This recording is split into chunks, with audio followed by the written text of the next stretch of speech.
Hey, welcome back to another episode of When Bad Things Happen to Good People, a podcast about censorship and the arts. My name's Todd Sullivan. Joining me again this week is Carlo Sia. Hey, everyone. And we are finishing our look at This Book is Anti-Racist.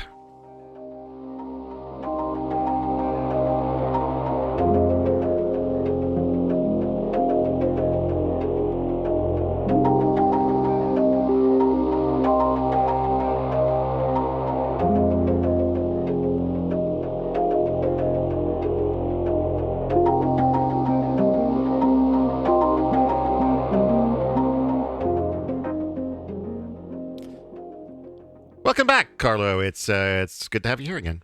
Yeah, thanks for having me back for part two. Yeah, it's weird. It feels like we just recorded a podcast last week. Yes, it does. Oh, wait. Is that because we recorded two podcasts last week? We've been busy this week, yes.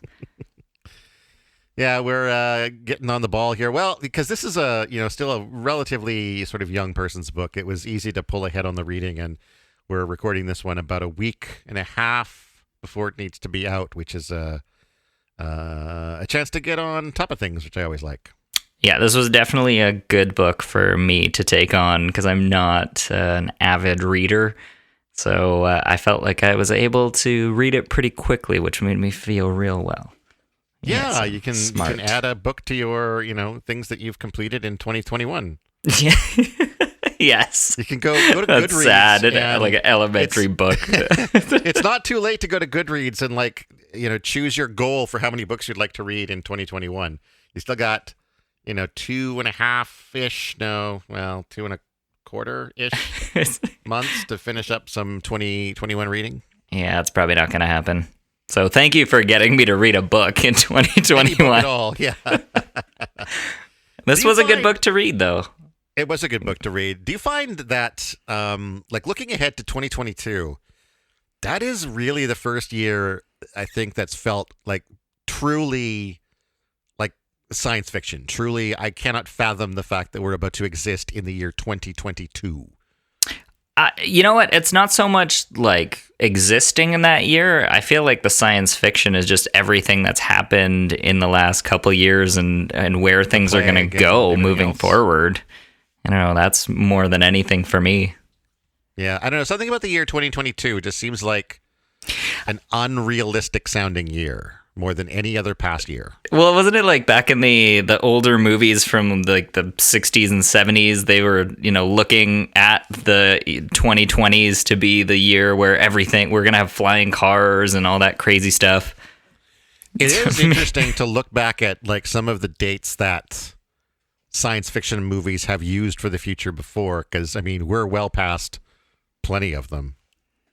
Yes. And we haven't gotten as far as we thought that we were going to be. No, man, like we sent a man to like Jupiter and then threw into another dimension of becoming like a space baby in 2001, according to Stanley Kubrick's film. So we do have hoverboards, though, but they're not real they hoverboards. Don't actually hover. Yeah, no, I guess they gave up on that, and they're like, well, fuck it, we can't do this, so let's just take something else that rolls along and give it that name. Say we accomplish something. Hoverboard, Yeah. And then hopefully anyone who hasn't seen Back to the Future will be free. Yeah. How you doing? What's going on in your I'm life? doing really well, yeah. It's been a good week. It seems to have just flown by. Yeah, I can't really complain. The weather's been nice. I've been running more. So, yeah, I've been being healthy in general. It's awesome. And then Let me now... tell you how things are going for me. Oh, okay.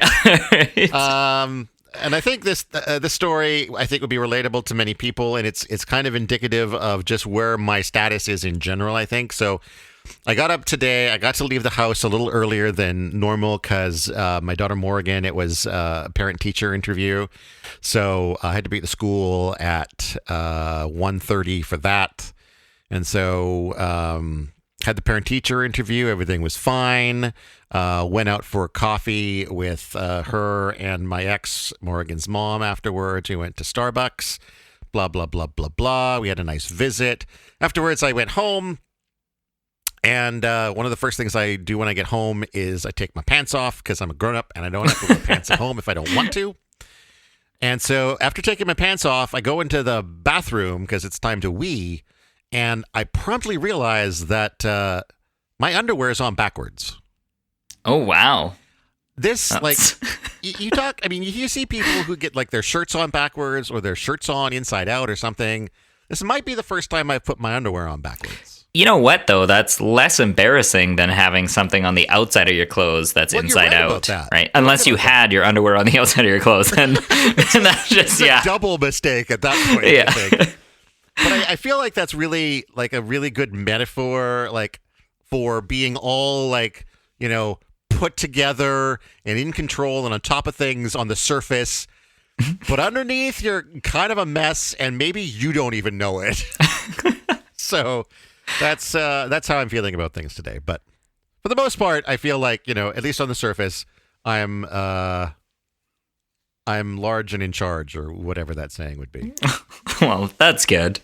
And did you manage to get like a drink or anything while you were flipping your underwear inside out or outside in? Like at that exact moment, was I like, oh shit? Well, like after you fixed your situation, did you have yourself enough together to get some drink? I do have a drink, if that's what you're. I am, yeah. I was trying to be fun with that. Yes. Sorry, I shouldn't bring fun to this show. I just have a plain old Sleeman Clear 2.0, which is one of those low carb beers. It's not my favorite. It's got a kind of a Molson Canadian, kind of like traditional Canadian lager taste to it, which is not my favorite beer, but it also comes in 15 packs, which I appreciate. So, nice, yeah. And then it's only like 2 grams of carbs per can, so that makes me feel good. Nice. Well, that's good. How about you? You've got more of your U-Brew stuff? I was going to go into the U-Brew, but I had a can of Guinness just hanging out by itself in the fridge. I was like, you know what? I'm going to treat myself tonight. Doing the podcast, I'm going to have that delicious beer. So I'm actually going to crack this open right now so y'all can enjoy the fizz. Oh, nice. Oh, wow. That's some ASMR right there. That's That's good. Well, cheers. I'm going to have my first sip here. It's finally poured. Cheers to you, sir. And with that, let's begin our continuation. Burp. Let's continue our continued look at. Let's continue the continuation from the first part that we're going to continue of our ongoing. And with that, let's jump back into our conversation about this book is anti-racist. Just to sort of get you caught up on the news, this book kind of got outed in some controversy in Southlake, Texas, where it was kind of the catalyst for the school districts in that area sort of coming down on school libraries and saying, if you're going to have any books in them on controversial subjects, then you have to make sure that the controversial subjects are treated neutrally, or else, if you have one book that's like a negative perspective, you have to have another book that's the alternate perspective. So, they ran into problems where you've got books like this on racism, it's in fact anti-racism. And the question then is like, what is the what's a pro-racist perspective of that? Yeah. And another one of the specifics that did come up in the schools as part of the conversation were books about the Holocaust. And that was the thing that was brought up. Someone saying like, what is the opposing view of the Holocaust? And finally, since we last recorded, the school has come forward and said, yeah, you know what? You got us. There is no opposing view on the Holocaust. It was all bad. Oh, wow. That's interesting for them to admit that. Yeah, that's hopefully a step in the right direction. That direction being getting their heads out of their asses. Yes. But yeah, hopefully that can, they can start bringing the idea that there are more subjects than that don't really have or shouldn't have an equal footing with its opposite, right? Yeah, it's a good place for the educators to be in, saying that, okay, well, you opened the gates of allowing for, us to kibosh some ideas. So now here's some other ones like we don't need pro-racist books. We just need anti-racist ones. Yeah, yeah. And it shouldn't be that the solution is to just get rid of all books that discuss racism either, right? Yeah. So, looking at, we're covering the second half of the book this episode. The first half of the book was sort of made up of two parts, and that was really focused on kind of self-analysis, at looking at yourself, and again, this is sort of a workbook. It's not lecturing you about anything. It's really inviting you to come along on a journey and participate in it. And so it, throughout the book, it asks you to like create your own workbook and like, think about yourself and your life and your family and your heritage and all this and your privilege and your lack of privilege where those things apply. And now in the second half of the book, it's more focused on action versus introspection. So yeah, we're looking at part 3 first, choosing my path, taking action, and responding to racism. And I kind of took substantially less notes this time compared to last time because I think, like I said last time, trying to break it down into chapters didn't work. But whereas part 3 and part 4 each kind of feel like their own thing. Yeah. And part 3 opens with a quote that I think is valid in looking at the importance of taking action. And that is, you can't hear silence. Inaction cannot be seen. We cannot feel the momentum of change if nothing happens. And so it's that reminder that simply not being racist is not sufficient, right?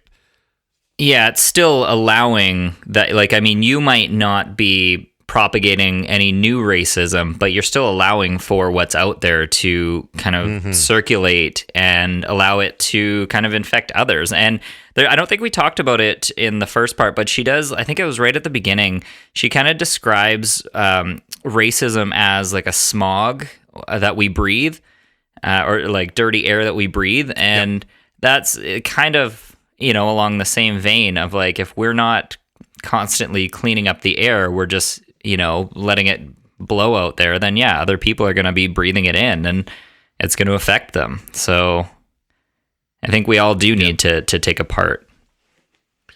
And I think too, like, it's nice to certainly pat yourself on the back and be like, well, I'm not a racist person and I didn't do anything racist today. And so, in its own way, that's a victory. But again, it's the idea that you can't, you can't hear silence. And so all of those people that are still affected by rather, either individual racism or institutional racism, they're still affected by that. And they don't see your inaction. They don't hear your silence when all you do is the absence of a thing, right? And so this book is really, really, really pushing for people to stand up and speak up. And the thing that I forget about too as I read this is that this really is geared at children.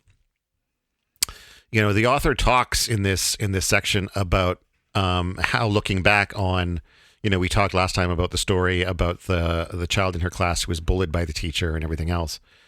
And how, looking back, she wished that she had stood up for that student and said, you know what, I'm not going to put up with this. She wished she could have marched down the hall to the office and told the principal or the secretary to write that teacher up, and blah, blah, blah, blah, blah. And she goes into this long list of things that she wished that she had done. And thinking about that and thinking about the audience of this book, again, reminded me of talking last week about the first Black kids in integrated schools and how we're sending these children into these pits of anger and hate, and that's still kind of what this book is saying. Like, it's really asking young people to be pretty damn brave. Yeah, no, I agree there. Like, even though maybe there are a lot more people who are tolerant to mixing races and getting, everyone in schools and stuff, there are still a lot of people who, especially in the States, are against it. There's, it was last year that they were marching with their Confederate flags and all that. Like, it's still scary for kids there and, everywhere else that they're just growing up. They're probably already insecurity about their own bodies just because of social media itself.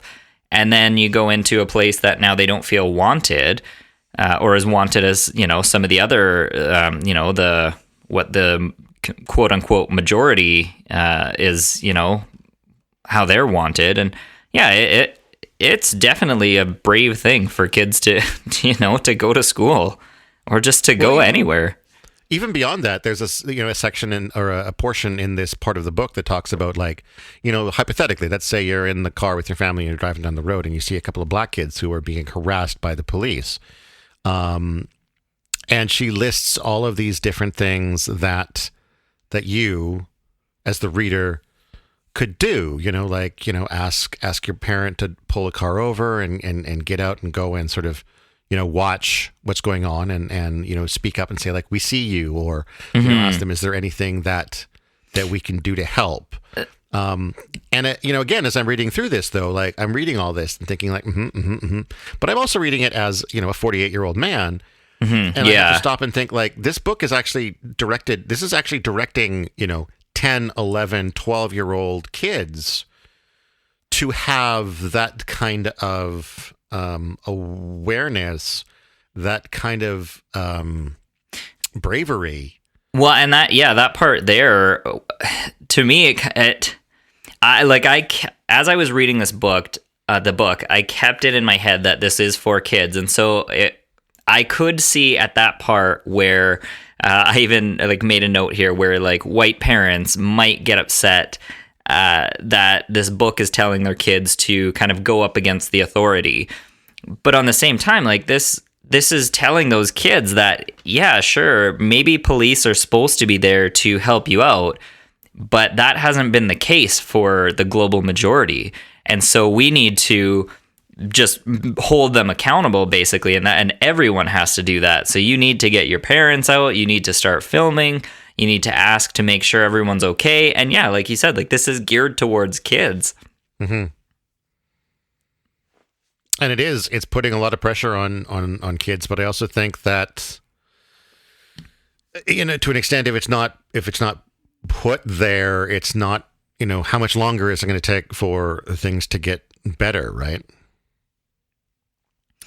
Yeah, I mean, it starts with reading this book. This is basically the starting point and the least that we as a society could do is at least understanding from other people's point of view, and then consciously making an effort to do things like ask if somebody is okay, watch them as they might be arrested by the police, just to make sure that the system that's already, against them and unjust to them isn't going to continue to further that.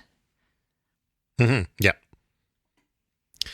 The book also, talks a little bit about when you're dealing with other people on a direct basis. It draws a distinction between calling someone out and calling someone in. And so first of all, I think this is the first time I've ever heard the phrase calling in. Yeah, same. Which I don't know if it's a recent phrase or if it's always been there, because it does kind of make sense when you figure out what it is in relation to calling someone out. But it was like, well, I just never heard that before. But when you call someone out, it's like in a public thing where you're like, hey, you, don't be so damn racist. And it's in a public setting in front of other people. In a public setting in front of other people. Whereas calling someone in, they give an example of maybe inviting someone out for lunch and doing it in a more private setting where you can be like, hey, maybe that's not so cool. You shouldn't do that. Da da da da da. And the other thing they mention in conjunction with whether to call someone out or call someone in is to kind of be aware of your own privilege, your own position, and do you have the authority in a given situation to effectively call someone out? Or would you be in a position where, you don't have enough power in that scenario to be able to do it effectively? And so it might be better to either call someone in or even call someone in with a third party there who can help. Or, they also mentioned that if it's a systemic problem, it might be more beneficial to call someone out and draw attention to it. Yeah, there were a few different scenarios they gave and reasons why you might do this or might do that and where it might be effective. And yeah, there was one where I think it was the author was saying that she didn't feel that she had the strength to do it, and so she relied on a friend to like call someone out or call someone in. And it was, basically like you don't have to do it all, just knowing your strength and knowing where you can get strength to do that, I think was one of the parts that kind of got to me. And then a bit that came up a little bit later too was in realizing that, one approach, certain approaches are not always correct either. She cites a point later in the book where she called someone out and ended up kind of causing more injury in her relationship to that person that she felt eroded some ability to make forward progress with them. Mm-hmm. Yeah. And it would have ultimately been more efficient to call them in. But that comes to, I think, one of the aspects of part 4, which we're not talking about yet, but still, the idea that it's important to keep learning. You do certain things and you find out they work, but you find out other things don't work or certain approaches don't work. Revise your strategy moving forward and give yourself permission to make mistakes. And also, if you do make mistakes, acknowledge them to the people you've made them to as well, right? It's nothing wrong with going to someone and saying like, maybe I crossed the line there. I apologize, right? Yeah. I think that's just good in life in general, is realize that people make mistakes. So I think we need to be open to that and build upon that, right? And if you know that you made a mistake, then yeah, apologize, try and do better next time. And especially with racism. Yeah, especially with racism. More so than, say, making a sandwich. Yes. Who knows? Maybe that mistake may turn into the best sandwich you've ever had. That's a good point, actually. Yeah, that doesn't ever happen with racism. No. Like you accidentally do something racist and it turns into a great thing. That's not the case. But sometimes, a fumble with a sandwich can be like, a good thing. And then part 3 ends with, what doesn't quite end with, but near the end, there's another quote they have from Maya Angelou, which is, when you know better, do better. But I actually went and Googled the full version of that quote because I think the full version of it is better because it gives more context. And the full version is, do the best you can until you know better. Then, when you know better, do better. And I think that first part is really important because it means that no matter where you are on the spectrum of anti-racism right now, you are absolutely doing the best you can because, you have what information you have, you have whatever preconceptions you have, like whatever you're carrying with you right now is you doing the best you can. Mm-hmm. But we should always be striving to do better, to learn more, to improve, et cetera, et cetera. Yeah, that's the thing, lifelong learning. I used to work with the school district in town, and that was the thing, is lifelong learning. You're never done learning. So even if you think you're doing an amazing job right now at combating, racism, it can always be better. And never become complacent in just the fact that you think you know everything kind of thing. That was kind of, one of the most important things, or has been continuingly over the last few years for me about like all kinds of things. But, for example, with this book, opening myself up to the importance of not just being not racist, but the importance of taking that step forward and pushing back against racism, being actively anti-racist whenever possible.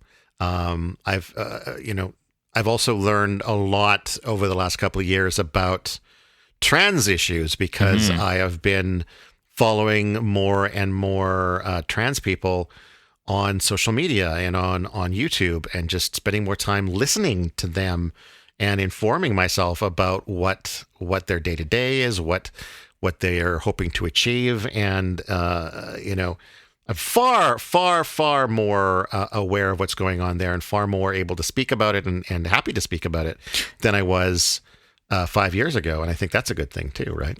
Well, and just going on that, just to kind of give an example of a time that I actually saw you stand up and call someone out. I won't use names or anything, but we were sitting at a table at a restaurant, and it was, no one was being, malicious with any words that were being said, but there were the directors, I forget their names, that I think they directed The Matrix, that are now the sisters. They were the brothers. The Wachowski sisters. Yeah. And I didn't even know that. And our colleague there was called them the Wachowski brothers. And you before even he finished the story, you were like, oh, you mean the sisters? And then that kind of opened up a dialogue at the table, which was really good and informative. Like, I learned a lot while we were just talking about that from that story. But that was just something that kind of stood out for me when you made it like a pretty big deal to correct where he had gone wrong there. And it wasn't just kind of like, oh, here's they call him this now. There was like some education behind it. And that, I think we need more people to do that, call people out. It wasn't anything uncomfortable. I mean, we had a good conversation out of it, and now we all know a little something more. But I want to thank you for doing that just in that moment. Yeah, I mean, to me, it was no different than, correcting, say, somebody had said, I read this book by Stephen Kong last night called The Shining. And it's like, I step in and say, well, that's not his name. But it is, I think, like for myself, 5 years ago, I probably would have thought, much like our friend did, that, if you're referring to who they were then you would just call them who they were then, and that would be fine. Mm-hmm. And it's only because of my own desire for self-improvement and really just an honest curiosity about perspectives that I don't share. Like, I'm not a trans person, and so I am kind of curious about what it means to be that.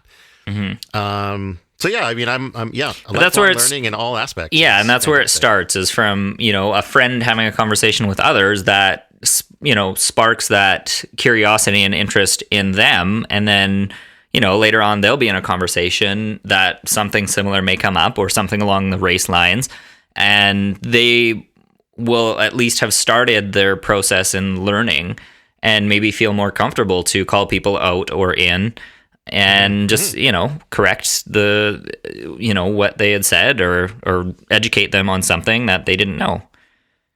And to our friend's credit as well, I mean, he was incredibly receptive to the Oh yeah, no, like I said, it was a really good conveation that we all had. Totally. Like it was a good, just good conversation that I was happy to be a part of in that moment. Moving on to, that's all the notes I have for part 3, and I don't know how your notes are organized, if there's anything else you want to I actually did them by chapters this time, but I don't have a whole lot of because I was like, oh, maybe he's gonna do it the same way. You've kind of touched on just the quotes that we talked about and just the calling out and in. So yeah, you've kind of covered off everything I've got. I guess the one other talking point in that chapter was the question of analyzing what your superpowers are in this context. And she talks about her superpower being her ability to interrupt people. She's not shy about cutting someone off and correcting them or whatever. I would say for myself, in this context, my greatest superpower is probably just being a white male, which gives me, I'm a part of the dominant culture, which gives me a position of privilege when talking to the dominant culture. But, like, even just being in the dominant culture, like, I don't want you to sell yourself short, and I'm not trying to give you a pat on the back or anything, but just being in the dominant culture doesn't necessarily mean that you can make a change, and that's not a superpower really in itself. I think with you, yes, it gives you an easier chance to have tougher conversations, but you are also you're not one to back down from a debate. Like I've seen some of your Facebook chat or threads that you put out in the comments there. So I think another one of your superpowers that in combination with being part of the dominant culture is that, you won't back down from a fight. You are willing to stand up for what is right, and help, the global majority in their fight, in all our fight. And so I wouldn't say that just being white is your only superhero thing that you've got going on. No, I actually, that means a lot. I appreciate that that you think I'm stubborn and that you think that's I'm flattered. Actually, honestly, I am. Do you have a like a self-identified superpower? Do you think, or? I mean, I'm a good listener. I think I'm one who would be more to call someone in than out. I don't think I'm as outgoing as I am. I don't think I'm as outgoing to call someone out at that level, because then it would make me feel uncomfortable, and I don't think I would be able to then do as good of a job in educating or getting things to where they need to be. But I am good at listening to people and talking with them, one-on-one, and having a good debate. So I guess that would be mine, if I do hear stuff going on, I have no problem talking to someone, taking them aside, and just hearing them out from their side. Why would you say this? What's going on in your head? And then having that civil conversation with them right there. Sometimes it doesn't always work, just like she had said in the book. Like, it's not always the right way to go, or not the most effective way. But I think that's the best way for me. I do think that, probably for the most part, calling someone is going to be the more effective way, at least to improve them or to change their outlook, because nobody likes having a mistake or whatever called out in front of a bunch of people.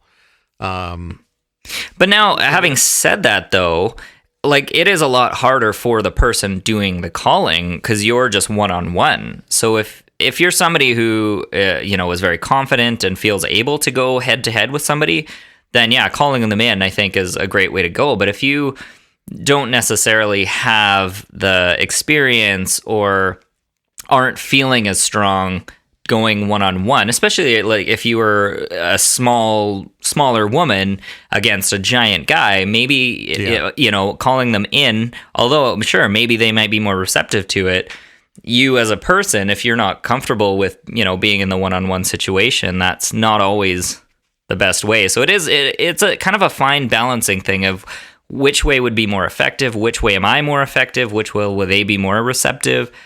So there's a lot to think and unpack, in that one section there. Yeah, definitely. And a lot of it, too, she talks about how it's not always just about the person you're, reacting to. She talked about a time where she did call someone out, and then when that person pushed back, she felt like, oh, maybe this wasn't a great decision. And then she looked at the other people who were there, who were with her and who were on her side, and sort of getting the thumbs up or the acknowledgement from them. Sometimes it's not about the person you're correcting, but it's about standing up to the power and letting everybody else know that they're not alone, right? And I think that's where calling out. I think that's where you call someone out, is when they're pushing against maybe a group publicly, and you need to show that group, no, we're not going to stand for that. Whereas if it's more of a smaller mistake that a person's made, you might call them in to be like, have you thought about this? And then she does also mention, though, that I think one of her friends that she had called in a few times wasn't receptive, or somebody she knew wasn't receptive and just kept doing the same thing. And then at that point, calling in isn't working for them. That's not how they're going to learn. So you do have to call them out. And maybe embarrassing them is more, a better way for them to remember something than to educate them. there's no absolute right and there's no absolute wrong way to do these things. It's just you just kind of wing it and follow your gut, and it works or it doesn't. Yeah. So the last part of the book is part 4, holding the door open, working in solidarity against racism.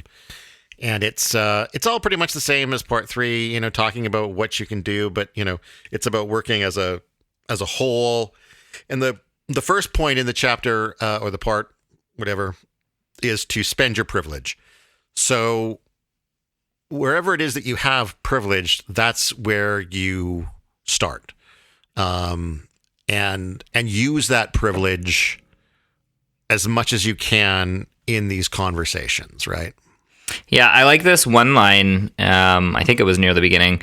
Black, Indigenous, and folks of the global majority do not need to be saved. We all need racism to be eradicated.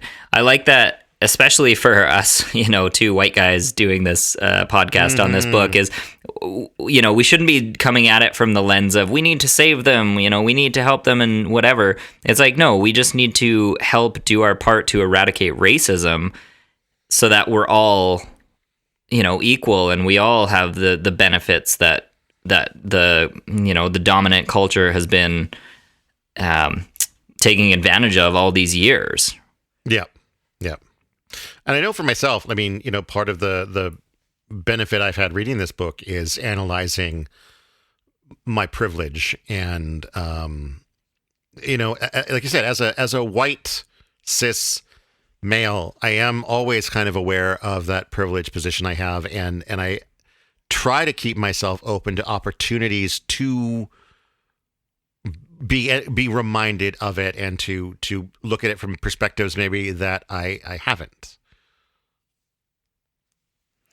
Yeah, I think it's something that's becoming more like it's becoming more and more, I guess, normal for us to realize where we are in like the privilege scale. Like it's something that's more out there. Whereas, you know, when my parents were growing up, I'm sure they were that was just life. Like you got these things and other people didn't. And back then it was probably, you thought it was because of how their family was raised or where they lived or whatever. And now, yeah, we're starting to realize like, no, the system was rigged against them from the start. Yeah. And the reason why they lived where they lived or had, you know, the lack of accessibility to all these things was because of this system that cis white men created. And so now we are aware of it, and as we should be. We should be, you know, grateful that it got us here, but now we need to do something to help build them up too. Yeah. Right? And build everyone up and get rid of this racist shit. There was a bit in this section of the book where she was talking about microaggressions and examples of where she had pushed back against them. And so one of the examples was this person had said to someone else, "You're pretty for a black girl," and her response was, "You're pretty racist." But when I first read that line, I thought her response was, "You're pretty for a racist," which I think might actually be a better comeback. Yeah, but I don't think she wanted to give them the benefit of being pretty. No, that's true. But still, I think, you know, and maybe not pretty, but like you could do the same thing. Yeah. I think it emphasizes it's the exact same point, right? Mm-hmm. Like, you're pretty for a black girl is about as meaningful as like you're hot for a racist, right? Mm-hmm. Like, yeah. What are you doing? It's dumb. Yeah, has no meaning. Yeah, take your backhanded compliment and get the heck out of here. Yeah, you're smart for a dumb guy. To me, that just seems weird for somebody to say something like that. Like, you're pretty for anything, or you're this for that. I don't know. It just like that. Compare, you know, giving that compliment and then comparing them to something else. I guess I just am aware enough to know that kind of negates some of the compliment, but that's probably because I don't know. I've done a bit of reading, you know, before this on how you know how women are treated unfairly and all the crap that they have to deal with from men. So I don't know. I guess I'm just more aware of compliments, and when I, compliment someone, it's less of their looks. When it's a good compliment, when it's a bad compliment. Yeah. Well, and then I've also started like just not even complimenting on their looks, like finding other aspects of their being that I find, I guess, attractive, like their humor or, things like that aren't based off but of I think looks. Even then, it's like it doesn't work any better to say like you've got really good taste in movies for a black person. Yeah, I would never. I would just stop it at like you've got really good taste in movies. That's it. I don't need to compare it to anything else, right? I don't care what ethnicity or color she is, right? Like just. I like your taste in movies. It's good. I think we can hang out. Carlo, you have interesting taste in cuisine for an Italian. Wait, what? I don't trust all that hot sauce in your fridge. Yeah, there is a lot. It's about all you have, I think, isn't it? I've added some other stuff. I added some salad dressing to the mix. Oh, that's good. You know what? I actually just bought salad dressing this week myself because I realized, and I don't have this happen, I've got like half full bottles of salad dressing in my fridge that supposedly expired in like 2020. And it's like, wow. Like I know I don't eat a lot of salad, but holy shit. Like, wow. Well, now you just need to eat more salad. I think that's what we need to take away from this one. That is what we need to take away from that. So I threw out a bunch of my salad dressings, and now I have a raspberry vinaigrette and a blue cheese in my fridge. Yeah. And then there was a point at the end of this section that just said, "Love yourself and believe in yourself," and I thought that's worth taking note of, and I think it's important in this conversation, especially if you are gonna stand up against racism. It is important to believe in yourself and believe in the strength of your own voice and the importance of that voice in the conversation. Mm-hmm. Yes. There's a lot of really good...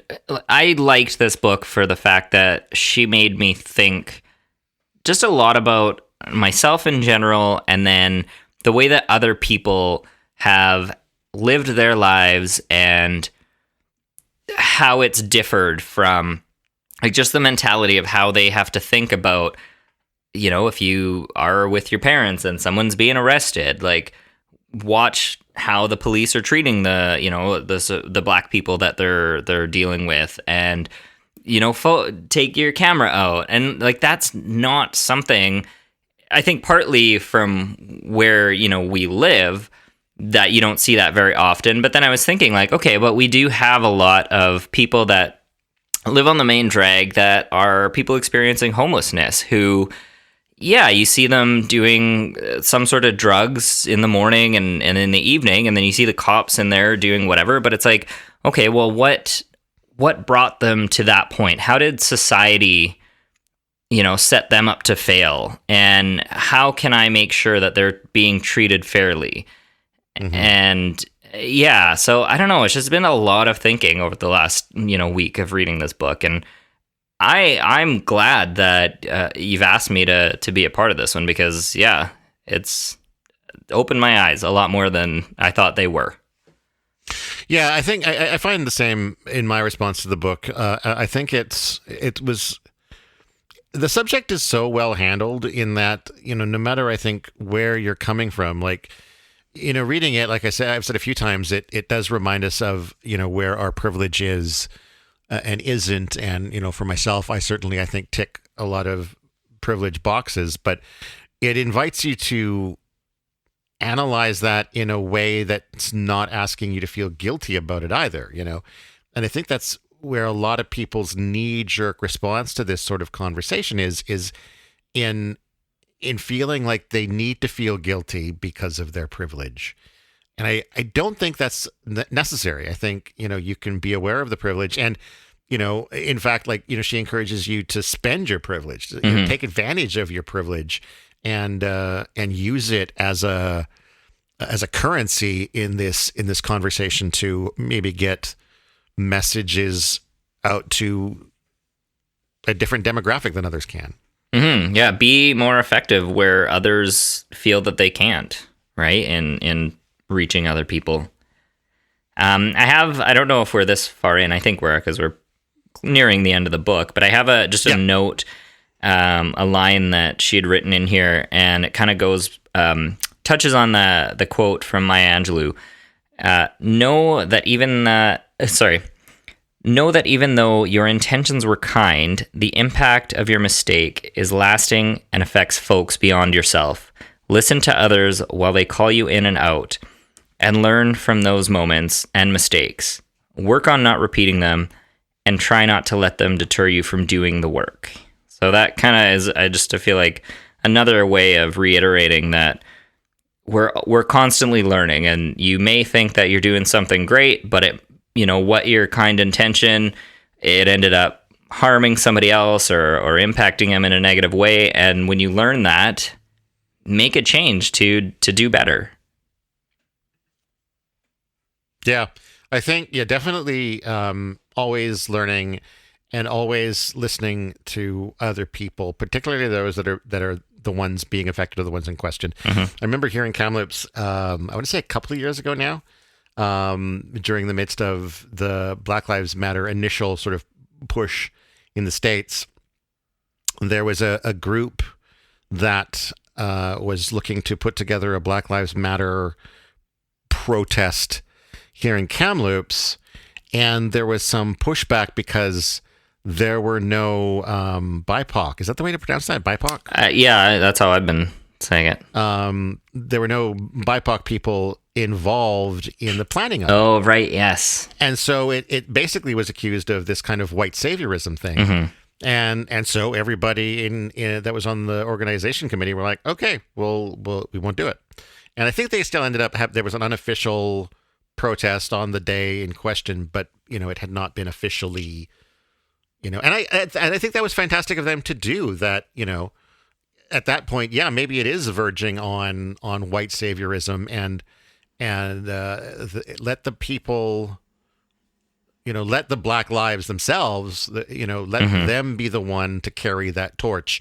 You can support them, absolutely, but maybe it's not your place to be the one out there lighting the torch. Yeah. Maybe.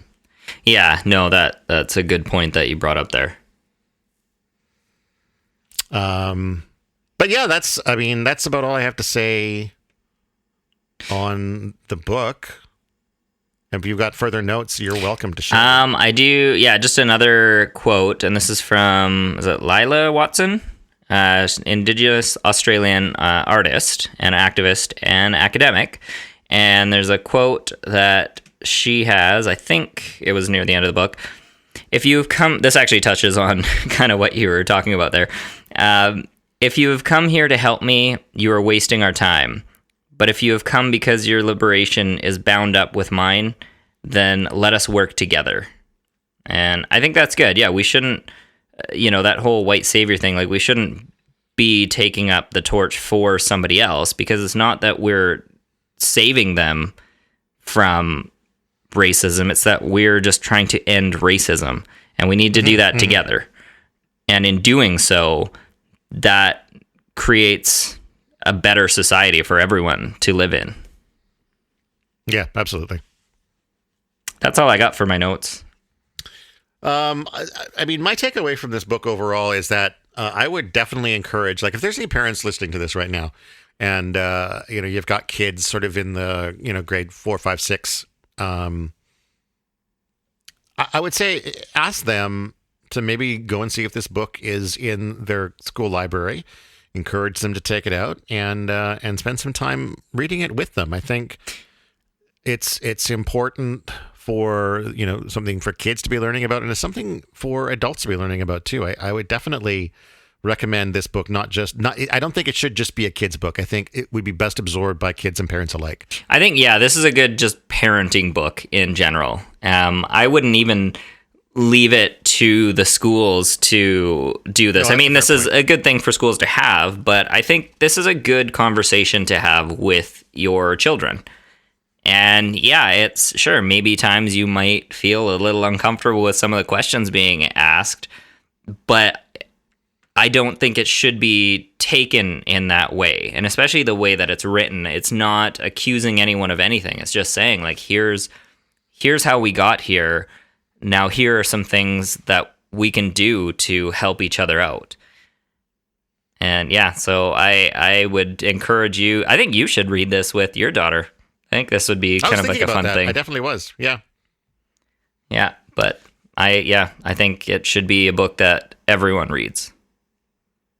Yeah, I concur. I was actually having a conversation with somebody on Facebook today about similarities between Christian missionary work and like colonizing.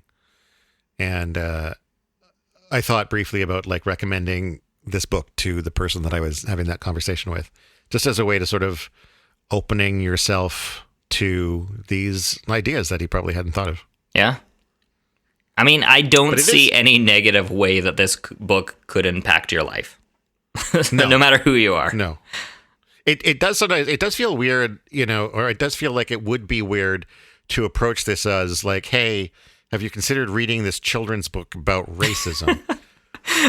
But it is such a good book at like breaking it down in really easy to understand ways and approaching difficult subjects without really making accusations of people or like making anyone feel, as I said before, like I didn't at all feel guilty for my privilege. And I think the fact that she was able to write the book that way is really, kudos to her. Mm-hmm.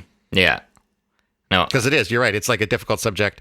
A lot of things that you're gonna read from the past are going to be maybe embarrassing, for your lineage or whatever. But at the end of the day, it's better to know than not know. Yeah, and knowing can help us be better and do better. Exactly. But we're never done knowing. You're never done knowing until you're dead, and even then, you never know. I don't know. I mean, you're never. Well, you'll be done knowing, but there's still more things to know. But we don't know for sure that I'll be done knowing when I'm dead. That's true. Yeah, we'll never know. I mean, I will. Well, I won't, because this goes into a whole nother. If I can keep knowing, then I'll know.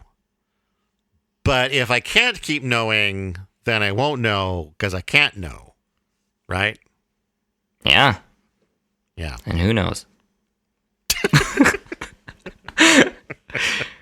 That's about it that I got to say about the book. Do you have any? I already asked for your final thoughts. Yeah, no, I have nothing more to add other than just thanks for inviting me to come on this anti-racist journey with you.